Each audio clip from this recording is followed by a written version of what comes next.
ভেবে দেখুন, রান্নার গ্যাস হঠাৎই পাওয়া যাচ্ছে না, দাম ক্রমশ বাড়ছে, আর সাধারণ মানুষ দৈনন্দিন জীবনে সমস্যায় পড়ছে।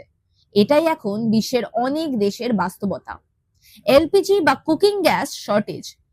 আজ আমরা বুঝবো যে কেন এই সংকট ঘটছে, বিশ্বের প্রভাব কি, আর সবচেয়ে গুরুত্বপূর্ণ হচ্ছে ভারতে এর কি প্রভাব পড়ছে। এই গ্যাস সংকটের পেছনে কয়েকটি বড় কারণ আছে। জিওপলিটিক্যাল টেনশনস বা যুদ্ধ, মিডল ইস্ট ও রাশিয়া রিলেটেড কনফ্লিক্টের কারণে গ্যাস সাপ্লাই কমে গেছে। প্রোডাকশন ডিসরাপশন, কিছু বড় গ্যাস ফিল্ড ও রিফাইনারি আক্রমণ বা সমস্যার কারণে বন্ধ হয়েছে। Supply chain issues, shipping roots যেমন স্ট্রেট অফ হরমুজে ঝুঁকি বেড়েছে। হাই গ্লোবাল ডিমান্ড, শীতকালে হিটিং ডিমান্ড বাড়ায়, এলপিজি এর চাহিদা বেড়েছে। এই সব মিলিয়ে সাপ্লাই কম, ডিমান্ড বেশি, ফলে সংকট তৈরি হয়েছে। চলুন দেখে নিই বিশ্বজুড়ে এর কি প্রভাব। এলপিজি ও ন্যাচারাল গ্যাসের দাম বেড়েছে। অনেক দেশে পাওয়ার ক্রাইসিস তৈরি হয়েছে। দরিদ্র দেশগুলোতে কুকিং ফুয়েল পাওয়া কঠিন হয়ে গেছে। ইনফ্লেশন বা মুদ্রাস্ফীতি বাড়ছে। বিশেষ করে এশিয়া ও ইউরোপের কিছু দেশে এনার্জি সিকিউরিটি এখন বড় উদ্বেগ। এখন আসি ভারতের ক্ষেত্রে। ভারত তার এলপিজি এর প্রায় 60% এর বেশি আমদানি করে, তাই গ্লোবাল প্রাইস ইনক্রিজ সরাসরি আমাদের উপর প্রভাব ফেলে।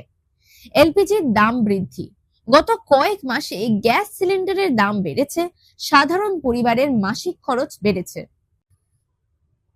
সাবসিডি প্রেসার, সরকারকে সাবসিডি বাড়াতে হচ্ছে, ফিসক্যাল বার্ডেন বাড়ছে।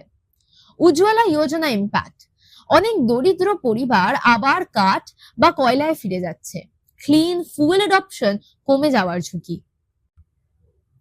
ভারতের বিভিন্ন রাজ্যে এর প্রভাব আলাদাভাবে দেখা দিচ্ছে, যেমন ওয়েস্ট বেঙ্গল, বিহার ও ওড়িশার গ্রামীণ এলাকায় এলপিজি ইউসেজ কমে যাচ্ছে, অল্টারনেটিভ ফুয়েল ব্যবহার হচ্ছে।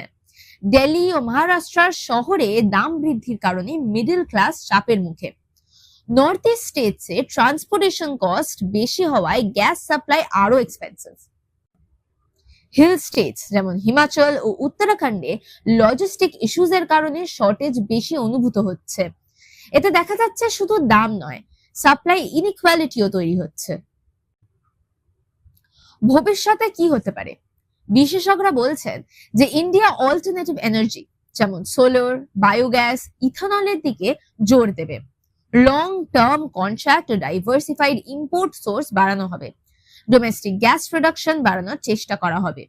এই সংকট আমাদের শেখাচ্ছে যে এনার্জি সিকিউরিটি কতটা গুরুত্বপূর্ণ। সংক্ষেপে, এলপিজি শর্টেজ মূলত গ্লোবাল জিওপলিটিক্স ও সাপ্লাই ডিসরাপশনের ফল।